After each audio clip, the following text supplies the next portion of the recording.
Hey y'all, if you're just coming in the room, I'm Dr. Kanisha, and with my dad, Eugene Frazier, we have a nonprofit called Financial Literacy for Kids. We'll be soon having workshops and courses and all those good things, but today we're talking about how to make a budget. I want you guys and your families to know how to do that so you can also teach your kids.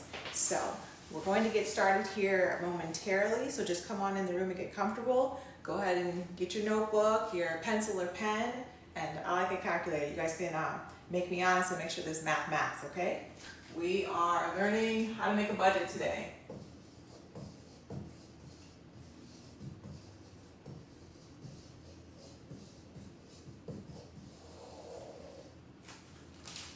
All right, and so actually I want you guys to meet my dad really quickly first. So I'm gonna pop out of the frame so he can pop into the frame. Hold on one second.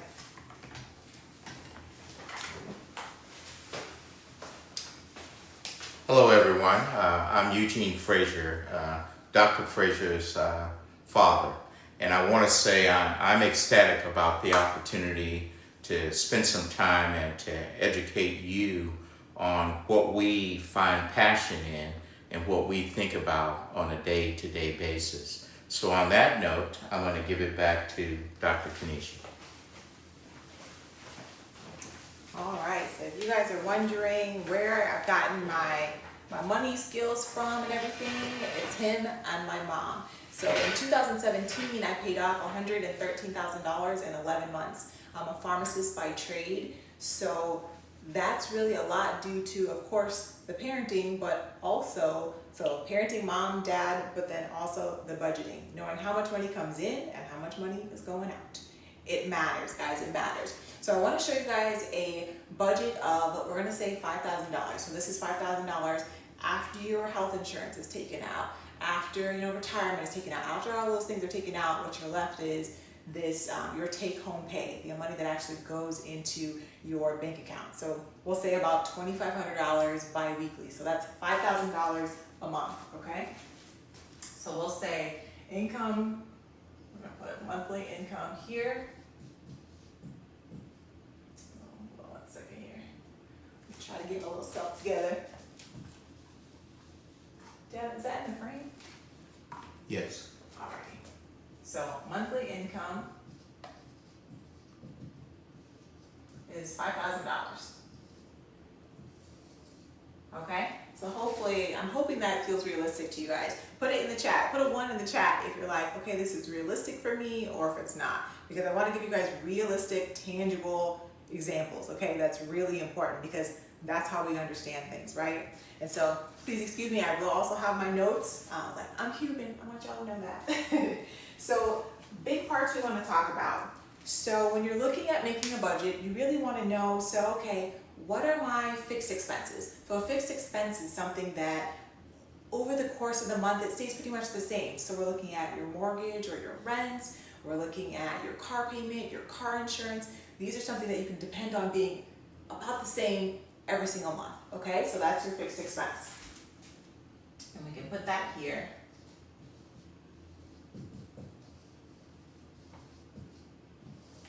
So we're gonna say, stays the same. And then you also have what we call a variable expense. So it really means exactly what you think it does.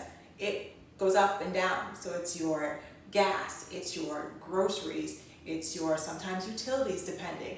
So you're really looking at, okay, well, it doesn't quite stay the same. I'm not really sure how much it's going to be. And a lot of the time, sometimes like with your groceries, let's say, or let's say it's entertainment, you do have some control over those things. So we'll get into that later, but really assessing what your needs are versus what your wants are. So you have fixed expenses that stay the same and variable expenses that change as the month goes on. So we have we're gonna put the variable expenses here.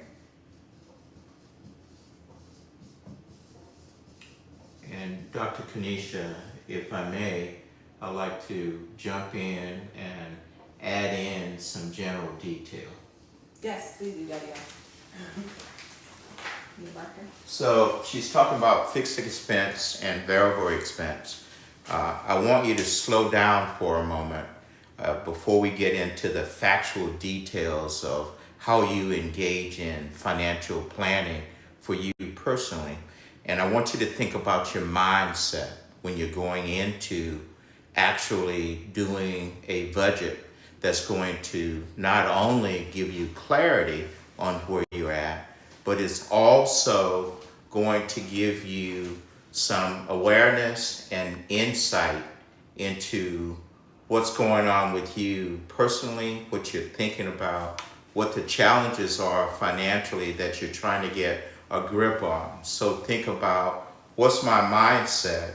How can I liberate myself from debt by teaching myself more opportunities to really learn why I'm going astray currently or could be going astray completely in the near future. So mindset maps into awareness. Mindset maps into insight.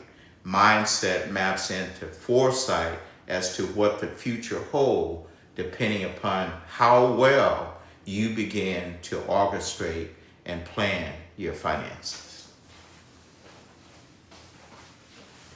Okay, that's a really good point. So what does your future look like, right? And we'll discuss that a little bit more too, about what are your goals? Is it that you're paying off debt? Is it that you're trying to save for a vacation or something like that? So it's really to keep that in mind, okay? So if you guys are just coming in the room, please make sure, if you know somebody that is like, okay, I need to know how to make a budget. I need to know how to make a budget. I need to know how to save.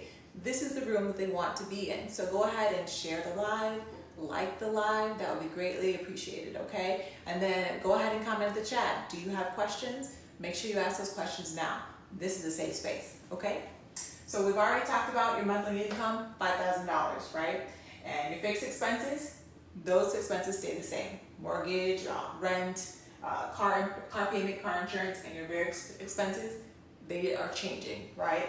So we can actually write some of those things down, because what we're looking at too is that I kind of try to put a percentage on things so it gives you an idea of how much of this $5,000 should be going towards your fixed expenses or your variable expenses. So then you have an idea of, okay, where do I stand right now with so basically it could be the subscriptions you have, the rent you have.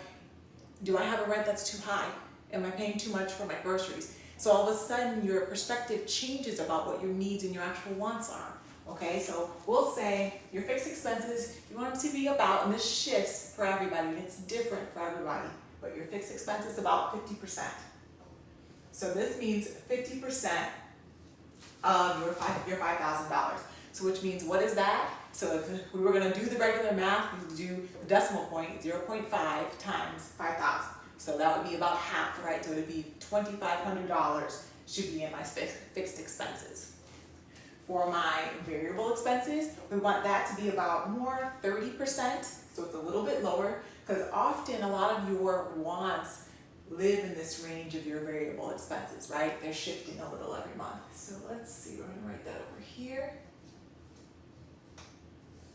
30%, okay? And then you also have an area for savings and investments as well. I think we're going to put that over here.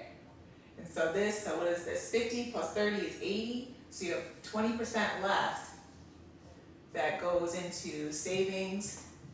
And you can do savings, you can give, you can do investments. Those can all live in this. Oops. Those can all live in this 20% range, okay? And so let's start with your fixed expenses. What does that part of your budget look like? Because we want to give you tangible things where you can be like, okay, so if I'm going to sit down and look at my own life and what my credit card looks like and my bills look like, where do I stand? Okay, so fixed expenses, we're going to have our mortgage, your rent, and so we're going to say that's about $1,500.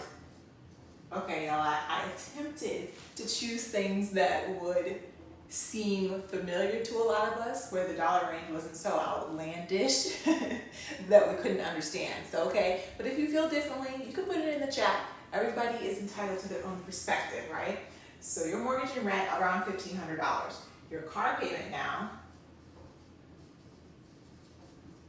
and I've been hearing this has been going up. I've heard car payments upwards of $600, but we're going on we'll say the smaller side. So my last car payment was about $416. So we're gonna say $400. So like, look, just between your mortgage and rent and your car payment, this is almost $2,000. So I want you to pay attention to how much money goes towards different parts of your budget. You have your car insurance now. My car insurance is probably about $80. So we did something round and went ahead and did $100. And then now let's say you're like, okay, I have an internet bill in here. And so a lot of you will have a lot more fixed expenses than what's listed here. But I want you to just at least have some idea of what we're looking at. Okay, so car insurance, $100. We've got our internet.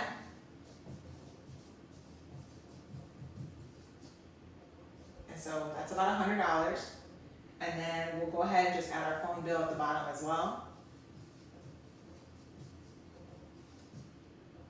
And that's about $100. And so this should equal, so now when you total it, it should equal $2,500 because what do we say? We wanted our fixed expense to be no more, because then this 50% is really just the baseline. Just to give you an idea of how much you would want to be spending on your fixed expenses. Just to say that, oh, you're like, okay, I'm staying on track and I don't have either, let's say maybe too many fixed expenses or too many wants, we'll say, okay? So let's see, our total here. So keep me honest, does this math? So 1,500, this is 500 between these two, so that's 2,000. Nope, something's missing. Oh, our student loan payment is missing. That's what's missing, guys. So, because we want this to add up to 50% of 5,000, which is 2,500. So what's missing is, which a lot of us, right, a lot of us still have, is our student loan payment. So that's one of our debts. But guess what? It's a fixed expense for us. And so that should be, so what is this, 2,000, 2,100, 2,200, right? So our student loan payment is $300. So which means that total should be $2,500. And so now what does that mean? So if our monthly income is $5,000 and now our fixed expenses, we've already spent $2,500. We have spent half our paycheck already. Well, half our monthly income of paychecks already. So 5,000 minus 2,500 means we only have $2,500 left. So which means you have $2,500 left for your variable expenses, which a lot of these will be our wants, our gym memberships, our, let's say, eating out, entertainment. You only have $2,500 left for that. But that's important for us to realize and know throughout the month. When we spend and swipe our credit card all over town and we have no idea, that's not a good thing. That's how we end up in the negative. So you have $2,500, so I want to put, so if I have $5,000, subtract it by 2,500, I have $2,500 left, right? So $2,500 between my variable expenses and my savings. So savings, giving, investment, so you need to be mindful of that when you move here. Dad, do you have anything you want to add? It's great that you asked that. I was thinking, based on us talking about having a certain mindset, I see right now this is where we get the factual outcome of awareness of where you're at. And is it safe to say your next step is moving toward how do I begin to approach and change the outcome that I'm seeing to the left? Am I correct in thinking that? Yes, Dad. Mm-hmm. And so this is the call to action now. Mm-hmm. Okay, thank you. And so when you reach this variable expenses section, so we're really talking about a lot of wants in this section. We'll say groceries, yes. It's a need/want, so that's a hard one. But I will say that you have an opportunity to decrease how much you spend when you grocery shop, right? I love to talk about grocery shopping because you can change from, instead of you shopping at H-E-B all the time, you can shop at Aldi's and save $30 to $40 per grocery trip. Or you can just go for things that are on sale or items that you have a discount or a coupon for. So small ways that you can actually reduce your groceries from month to month. So you have an opportunity to save still if you're looking for those opportunities. So here in the variable expense we have, we'll say groceries. we're gonna say here $500. Yes, I understand this has gone up over time. I understand that. Eating out, but it is something that we do have control over. So I think that's something to be mindful of. And eating out is something you have control over. And I went ahead and did $400 because I know that the weeks are busy and we're at work and some people have kids and you're dropping them off at all kinds of different functions. And a lot of that, I think, you can prevent some of the eating out if you, let's say, pack a few snacks, and it's that intention. Pack a few snacks to give them on the ride home, so then you don't have to stop at McDonald's. You've made it to the point where you're like, okay, I can get them home to the meal prepping I did on Sunday.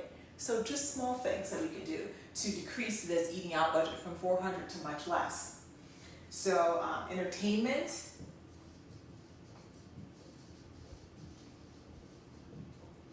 And this is everything from your streaming services to if you have hobbies, you sew and you need thread and all of these kinds of things.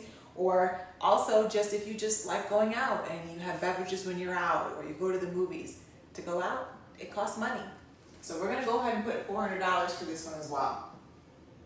And then household items. This could be anything from paper towels, toilet paper, which we know have a nice price tag on them. And if you're buying them from month to month because maybe you have a larger household, so your household items, we're going to do about $100. And then your personal care. This is, of course, your haircut, your nails, your massages. Oops, and then that's $100. Okay, so what's this total? So if it's supposed to be 30% of 5,000, so if you take 5,000 multiplied by 0.3, which of course is the decimal, right? You get $1,500.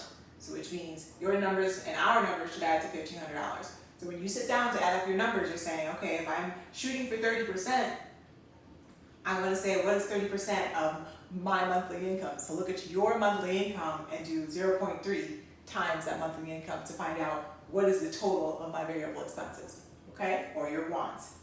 So let's see, does our math? So this is 900, 1,300, 1,400, 1,500. If you get different math than me, let me know in the comments, thanks. I'm not a perfect human, so we try to get the math if we can.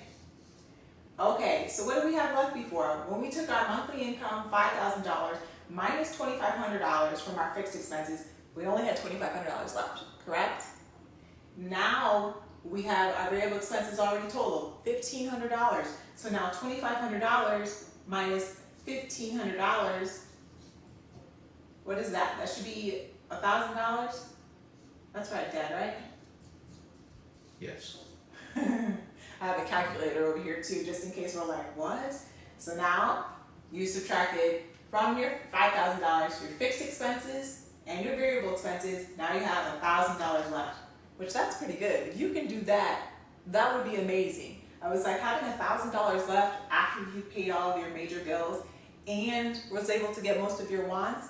Now you're in the saving, the giving, and the investment phase. So which means now you can say, I want an emergency fund. I want to have a 3 to 6 month emergency fund if my husband loses his job, if one of the kids gets sick. You want to have an emergency fund. So I'm going to write that here. And then you want to know, how much money do I want to put towards my emergency fund every single month? So let's say we do $250. $250 is a nice chunk of money to go towards your emergency fund. And then you say, okay, well, I want to put some money towards my 401k.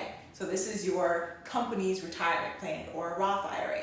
So your 401k is basically pre-tax, and then your Roth IRA would be after tax. And your Roth IRA, we'll say this is just a little tidbit, it grows tax-free over time. So, Dr. Kanisha, may I slow you down for a moment? Of course.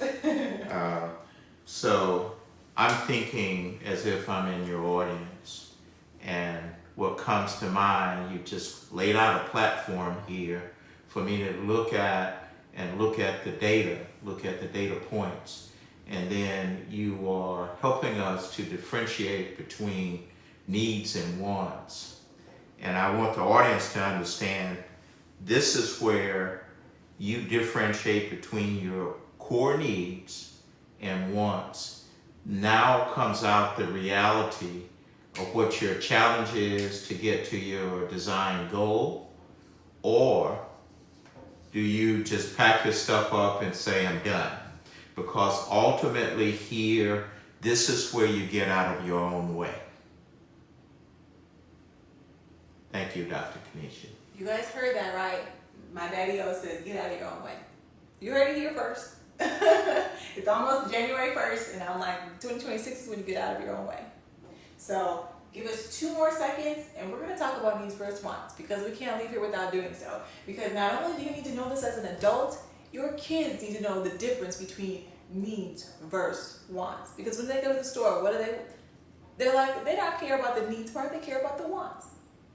So it's a great thing for you to be able to understand that and for them to understand as well. But we're going to start with you. We're going to start with you so you can teach them, okay? So let's finish up our 20%. So what we didn't do is that we didn't multiply. So remember we said, okay, 20% of this 5,000, we wanted that to be the total amount that we have in this area. So what is the 0.2 multiplied by 5,000? It should be $1,000, right?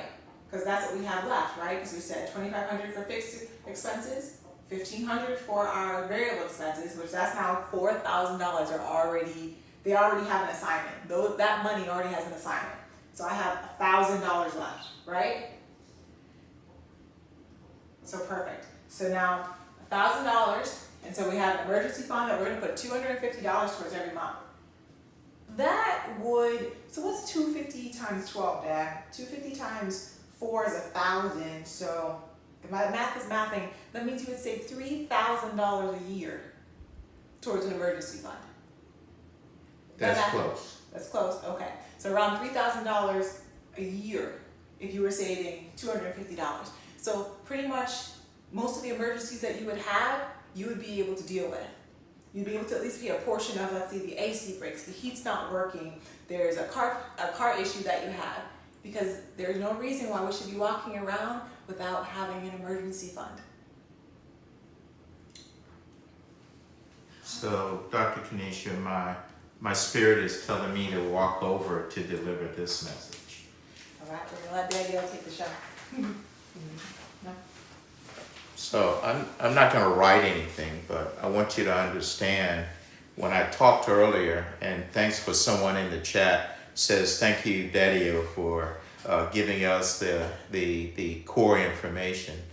What you got to understand that once you develop this emergency plan, you are establishing a dollar amount so that you can grow significantly from paycheck to paycheck, from month to month, as opposed to subtracting those dollars away.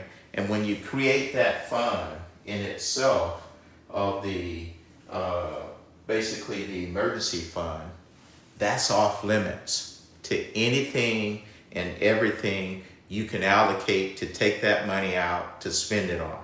If it's not for an emergency basis, down the road, you can allocate to take that money out to spend it on. If it's not for an emergency basis, down the road, you don't touch it. Because that's saving, that's your get out of jail free card. And you are doing it incrementally. And I want to leave people with a note that people don't change their behavior, their attitude, or their personalities over a day or a night. People transition. That means you make incremental changes to how you operate to get a different outcome. And Maya Angelou says it extremely well. When you know better, you can seriously do better. Thank you, Daddy-o. Okay. When you know better, you do better. 2026 is your year. It's your year. When you know better, you do better. All right, guys, so let's finish up our savings, giving, and investments. So we have emergency fund. Now we have money going towards our retirement. So we said 401k, Roth IRA. Oops.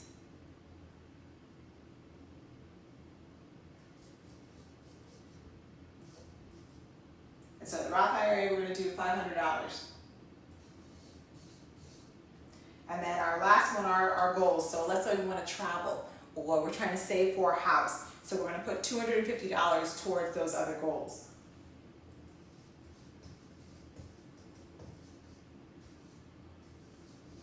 And so this amount now, 500 plus 500 equals $1,000. So now we've given every dollar a job. Our fixed expenses, $2,500. Our variable expenses, $1,500. So that's $4,000, and then $1,000. So that's $5,000.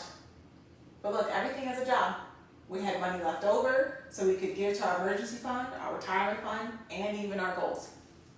If you did a budget like this every single month, you could literally change your life. You could change your life, you could change your family's life. I think I really need people to understand that, because spending more money than you make, spending everything and putting yourself in the negative doesn't make sense, it doesn't feel good, and it does not help you leave a legacy for your family. Something I want to talk about. My dad talked about the needs versus wants and your emotion with doing that. This means you really have to sit with yourself and sit with your family to discuss, is this an actual need? If I need to keep the lights on, that's an actual need. If I need to make sure I pay the mortgage so we have someplace to live and a warm bed to be in, I need to pay this, right? So I have to have this. This is a need. The car payment, if you have to get to work, this is a need. Because we're in our fixed expenses, right? See, already. And then you're like, okay, I need to pay the car insurance for this car. This is a need. The internet, this one, you make the decision for yourself. Because you could go somewhere to get the internet if you had to, if you wanted to use your laptop or anything like that. But you could use your phone. You could use your phone only, set a hotspot, and then use just your computer. I've seen it before. You could make it happen if you had to, especially if you need to put this $100 somewhere else. If you need to save for a car or a house, or maybe it is a vacation. I bet you could make it to happen if you wanted to make it happen. So here you decide, is this a need or a want? It is a fixed expense, but if it's a want, the point is that you know that you can get rid of it to trim your budget. You can sometimes reduce it, right, by changing to a different company. So those things are really important to remember. Your phone bill, we would say it's a need because you need some form of communication. And student loans, I think you should pay back what you borrow. Everybody take that with a grain of salt. I know everyone's perspective is different. So I'm going to say it's a need because you need to pay that back. But then when you get to the wants section, your groceries, I would say you need this. But the point is that we talked about that before. You can make a decision about where you shop, how much you shop for. Because if you actually give yourself, okay, I'm only going to spend $100 on this grocery trip, you need to have a list when you walk in. You need to stick to that list. And anything that's not on that list, you need to return to the shelf. This is the season of you need to learn how to say no to yourself and no to others if it doesn't fit in your budget. Because we're not out here trying to impress anybody. Let me make that very clear. So groceries, you can take that and you can say, I'm going to get a coupon. I'm going to shop the sales. I'm going to meal prep. I'm going to reduce how much I'm spending on groceries and reduce how much I'm eating out. Because most of the time when you eat out, you are not eating healthy. A lot of times when you're eating at home and making your own meals, that's when you're eating healthy. That's when you're meal prepping. That's when you know what's going in your body and you know how much you're spending. So you can reduce both of these. Because remember, when you reduce both of these, then you could put more money towards your emergency fund. You could put more money towards your retirement. Because no, not everybody wants to be working till 92. Correct? Let's just be honest.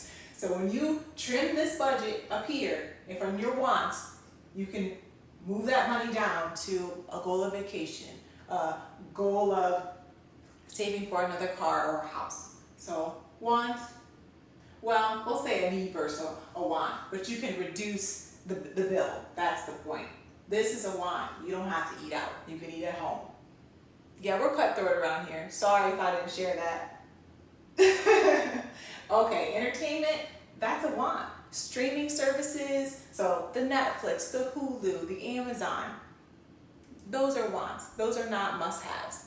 So you really need to sit down and have an honest conversation with yourself, with your husband, with your kids about what actually is a need. You have to know your needs versus your wants.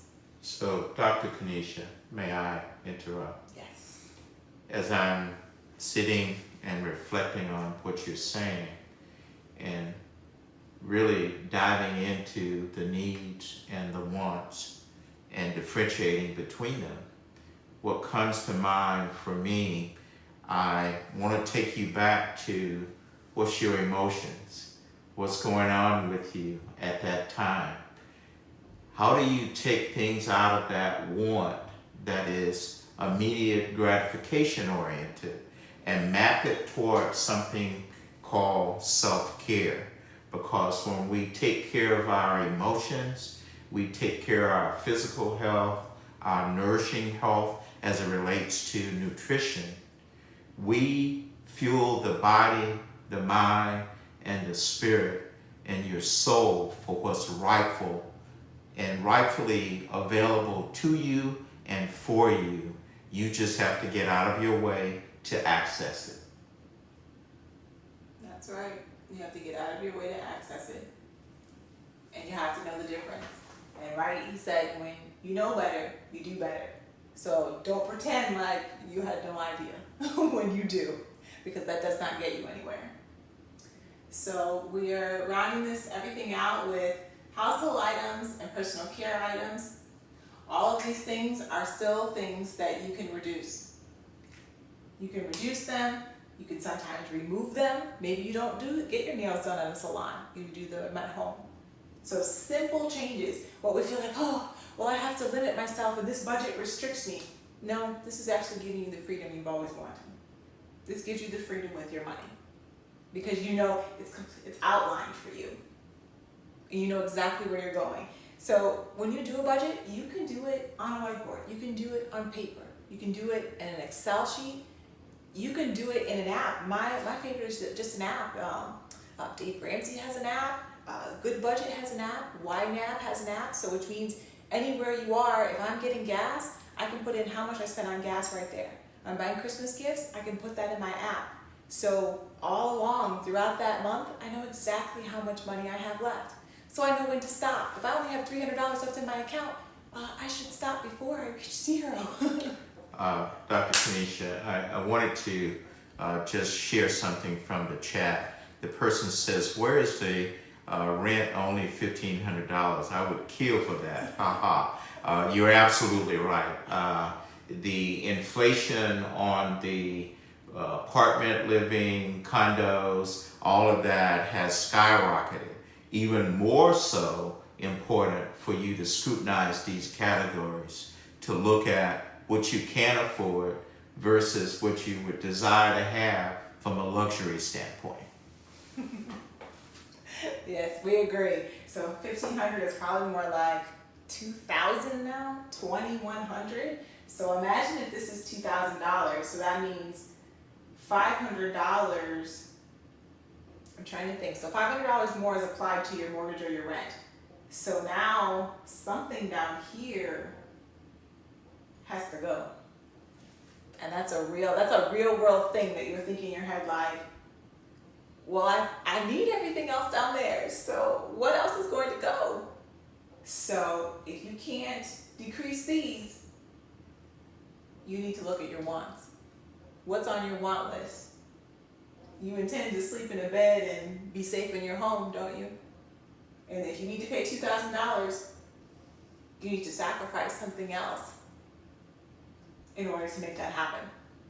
Unless you're getting a roommate and you can now split the mortgage or rent, that's up to you. But you need to make sacrifices. No one wants to hear that. We are grown men and women.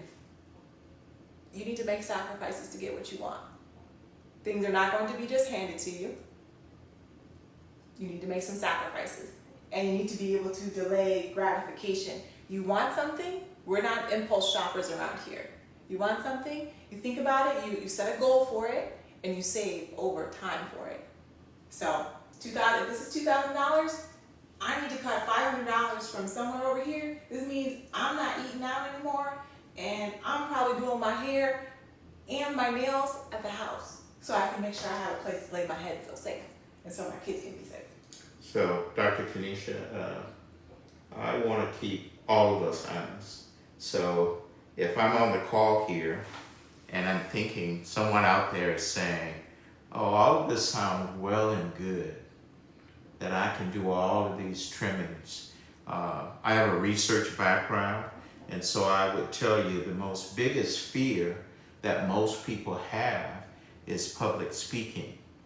However, what I'll tell you when we're talking about money sense and we're talking about being fiduciarily responsible for the dollars that God and the universe give to you, then it calls us for a different demand.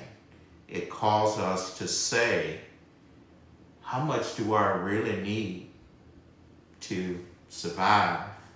Better yet, how do I incorporate a striving mindset that separates me from all of these challenges?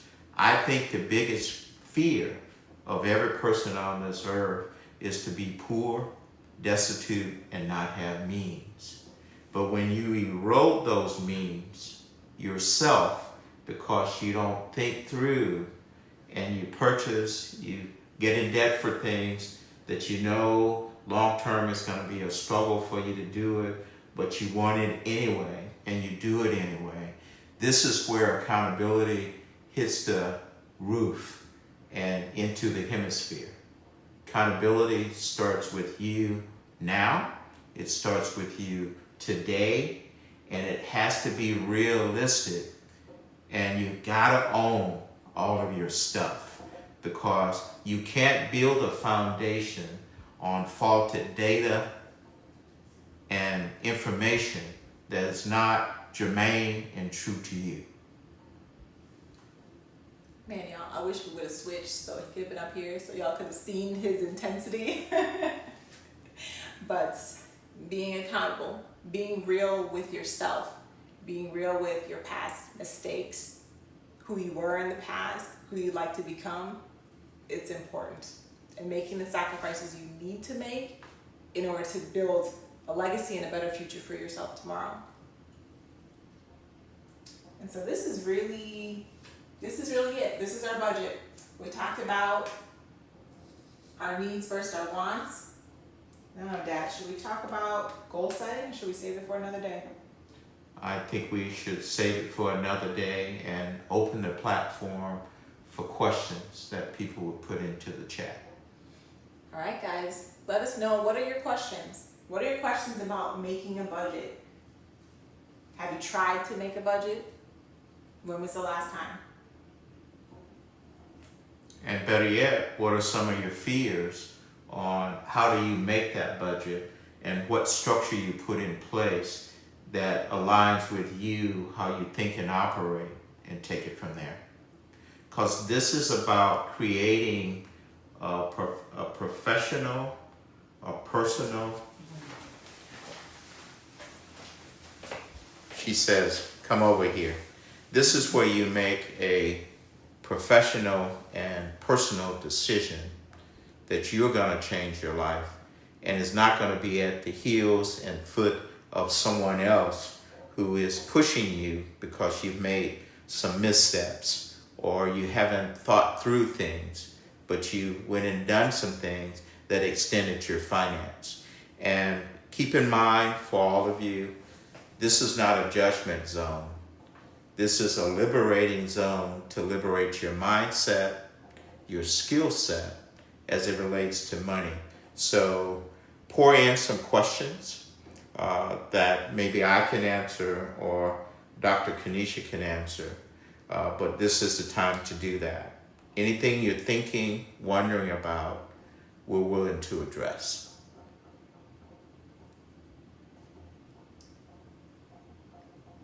That nurse, oh, thank you. We appreciate your commenting and joining us today. Thank you guys for joining us in the room. Man of God, thank you for joining us. Gwendolyn William, Dr. K. Hey, they call me Dr. K too. Let's see, Mona Wilder, thank you in the room. We were talking about how to make a budget today. And I will say that the very first time I made a budget, first 3 months, I was negative.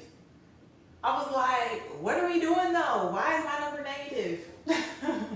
And I'll tell everyone a personal story, because this is a family business and not-for-profit business on financial literacy for kids and families. When my daughter went to pharmacy school, she had the opportunity to really go to one of the most prominent schools in the country, Purdue University in Lafayette, Indiana. When she came out, she got her first job, and she was making a very, very significant amount of money. And I said to her, and you'll understand why she looked at me like deer in headlights. I said to her, oh, that's a large amount of money, more money than you've ever had access to or even know how to manage.